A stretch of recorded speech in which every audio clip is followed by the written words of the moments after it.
You're listening to Shoe In, covering the ins and outs of all things footwear, from sneakers to heels, loafers to slippers, and every type of shoe in between.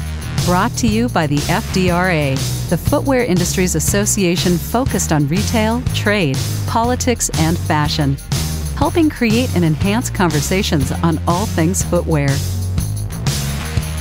Hey everybody, welcome to another edition of Shoe and Show. I'm super glad that you're with us today. This is going to be a great episode because it includes myself, and it sounds very arrogant, and Sandi Mines, just the two of us. And we're going to have a conversation about the importance of giving back for an issue that has impacted every single person on this planet, and that's the issue of breast cancer. So I thought to myself, you know what? Let's have a conversation. We have a big sale going on in New York City this week. We're going to talk more about that, and if you're in the area, how you get to it. And let's bring in the person who's the president of the Fashion Footwear Charitable Foundation that runs Shoes for a Cure, and that's our very own Sandi Mines. So, Sandi, thanks for hanging out with me on Shoe and Show. We got no guests, there are no other co-hosts, just you and me shooting the breeze on breast cancer research. So thanks for coming on. Thank you. I'm thrilled to be talking about this as we are launching our next sale in just a few days on October 23rd to 27th at Chelsea Market. This is our 30th year, and this is going to be a great sale. I just am beyond excited about this one because last year specifically was our first time that we were doing a sale like this at Chelsea Market. We decided to kind of bring it back to its natural state where it was launched 30 years ago as a sale open to consumers with thousands of pairs of shoes donated by amazing brands and retailers. So this is year 2 of Shoes for a Cure at Chelsea Market. We have 9,000 pairs of shoes, 500 handbags, 330 volunteers. I mean, it is truly an effort of so many amazing, dedicated brands and people in the industry that I'm really proud of what we've done. Yeah, you should be. You put a ton of work into it. I'm very grateful for the work you've put into it and all of our volunteers and all the team that's behind it. Just as a refresher to those who might have been in the industry for a long time, Shoes for a Cure is kind of the reimagined fanny shoes on sale, right? And for those of you who remember, it was on QVC, and we'd had the gala, and we'd get together, and there was the charity auction, and there's a whole kind of razzle dazzle aspect to it. And what we decided to do as we were coming out of COVID, and one is, and I think is critically important, Sandi, and you did a great job with this, was building out a really robust board. The board prior to this was just a handful of dudes, and they're all great guys, no shade at them. But as a breast cancer research initiative, right, having female leaders in the industry join the board was critically important. So talk to me about that aspect before we kind of get to the nuts and bolts of the sale itself. Talk to me about the leadership aspect of Shoes for a Cure. Sure. I thought it was a really smart idea to entertain bringing in a few new people from different parts of the industry to see if we can expand our reach and our visibility outside of, the core 4 or 5 people that were doing all the heavy lifting and all the day-to-day operations, and see if we can add a little bit more to the board so that it could let us expand to get to the next level. So we brought on a few new people that I'm really beyond excited about. Brenda Chrismum from Rack Room really just brings a tremendous amount of experience, connections. She's just been really wonderful and helping support. We also brought on Carrie Rubin from Pentland, who I've known for a very long time and is just really connected to the luxury world, the fashion world, and is just a great friend of mine and just is very intentional with how she spends her time and is generous and also very critical in terms of helping find ways to improve on what we've done. So I really enjoyed working with her. We've brought on Sandra Colon from Birkenstock. We've brought on Kathy Fordstadt. And we've brought on some really amazing people. Just recently, we brought on Nabil Alifi from Neiman Marcus. That was a great addition because he brings in creativity, and he's introduced us to some people in the social media world, and he's just pretty incredible. And also Emily Rockefeller was the most recent addition to our board as well. And she's an educator, a breast cancer survivor. She's super connected to the medical world. She's a philanthropist and just a really lovely person. So some of the additions that we brought to the board really have amped us up and put us in position for growth. We've also elevated Sarah Lubis from Burberry. She's now vice chair. She's led the charge on a bunch of new initiatives that we've had, including the Miami Design District one-day sale on October 17th that brought us closer to 20 or 30 luxury brands. So we've really rounded out the way that we've done things, and really proud of it too. Yeah, it's awesome. I mean, you throw in Jill Hatton and then Susan Itzkowitz and John Herron, and I think it's like a core group of really strong professionals. Now, bringing up Susan comes to mind the history of this, right? So prior to even Fanny's shoes on sale and the galas and the razzle dazzle, there was a tent sale in Central Park 30 years ago that was the start of this. And it was a small kind of gathering, if you will. But one of the things that under your leadership, the vision was to return to our roots when it was time to reset and recast. And that's why we chose the Chelsea market. For those who have never been to Chelsea market, last year was my first time. I go to New York City all the time. I had never gone. I was blown away by the foot traffic. I was blown away by the international flavor, like people from all over the world. I worked the front door on day one, and there were hardly any Americans there. I mean, it was Germans and Spaniards and Israelis and Asians. I mean, South Americans. I mean, it blew me away. And so the types of shoppers, sophisticated international shoppers that come through there, helping to fund breast cancer research by picking up great product is just awesome. And then you throw in the 330 volunteers, which is like 100 more than we had last year. And the cool thing I love about it, Sandy, is that you've organized it in a way where companies kind of buyouts, kind of the term I use. Take over. Right. They take over a whole block of time, and it's a team building exercise where you're working side by side with someone that you work with on a day-to-day basis, but it's something different. It's above what you're doing. It's outside. It's bigger than yourselves, right? So to me, it's such a really cool place to do that. Talk to us more about the sale itself and kind of the vibe there.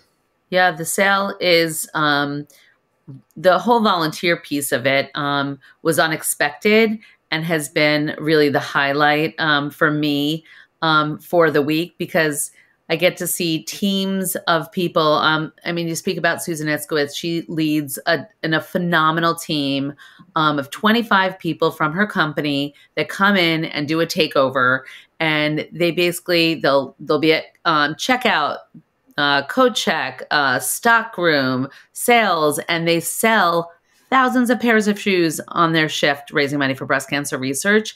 At the same time, it's a nice bonding activity. They have a shoe, Easy Spirit. They do a portion of the sales from that shoe that they donate back to Shoes for a Cure in breast cancer research.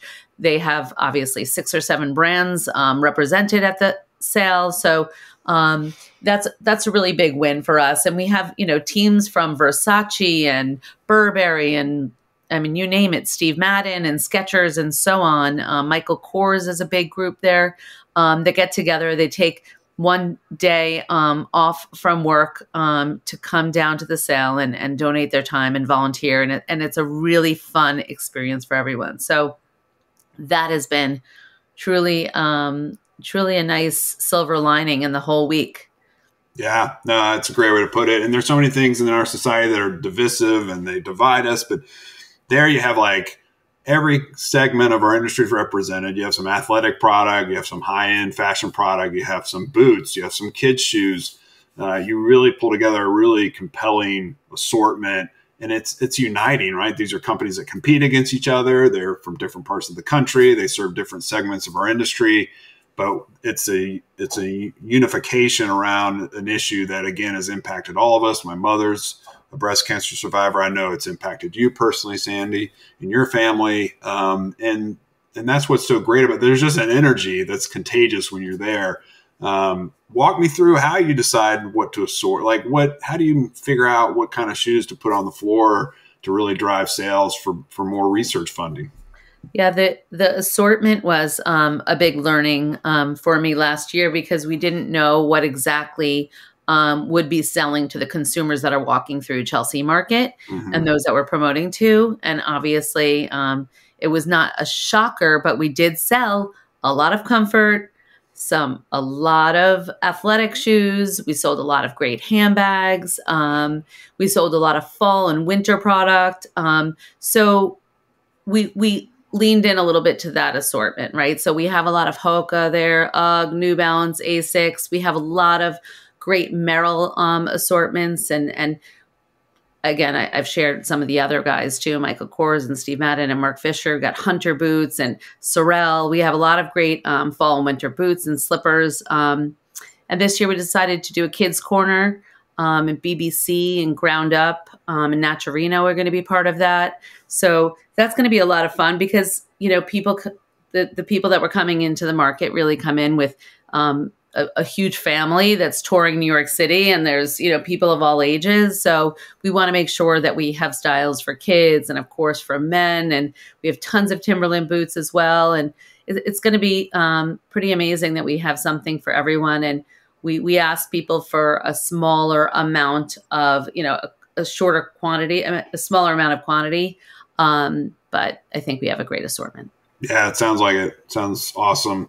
So as we close this out, and people want to learn more about it, go to the sale. Like they're in the New York City area and they can come in and check things out. What's the best way about getting information about the sale and the broader initiative? Yep. Shoesforacure.org is our website. All the information is there. October 23rd to 27th. The sale hours are typically from 10 or 11 to 6 p.m., depending on the day. So come down anytime and see us. We'll be down there. I know, Matt, you're going to be there for a few days during the first few days of the sale too. Come check us out. And, if you'd like to get involved, shoot me an email, smines@fdra.org. We'd love to have you. We're starting our plans for 2025. So let me know if you'd like to be a part of this. It's pretty incredible. And lastly, we raised $600,000 last year for research that went to Dr. Lisa Newman there in New York City. What's the goal for 2024? Yeah, we're looking at raising $1 million this year. I feel confident that we'll get there, but for those that are listening that have not donated, we really could use more support, and monetary donations anywhere from $50 to $50,000 will help us get to our goals. So please join in.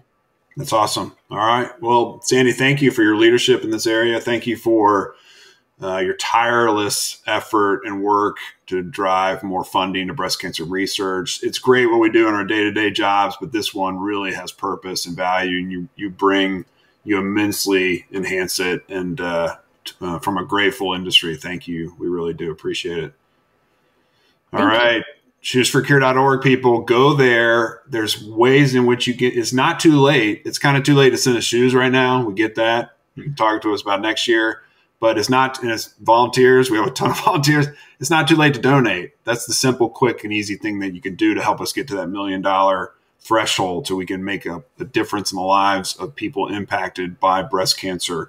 And we ask that you check that out, consider giving, consider being a part of it. And if you're listening to this and you are a volunteer, I want to thank you personally from myself and from the entire team at FDRA and FFCF for volunteering your time. We know things are super busy and chaotic in your lives. They are for all of us, but we really appreciate you stepping up and spending time serving the community and providing great product and delivering that product to consumers who want it and are shopping for a good cause. So again, thank you so much for your willingness to support us. To all 330 of our volunteers, thank you. And to our team at FDRA and FFCF, to the board, I want to thank you as well. It's a lot of work. But the payout is enormous. So thank you for that. And to our listeners, thank you. Stop by next week as we have another exciting edition of the Shoe and Show program. You can check out all of our catalog at shoeandshow.com. And until next time, Shoe and Show is out. Shoe In has been brought to you by the FDRA, the Footwear Industries Association focused on retail, trade, politics, and fashion, helping create and enhance conversations on all things footwear. For information about FDRA, visit fdra.org.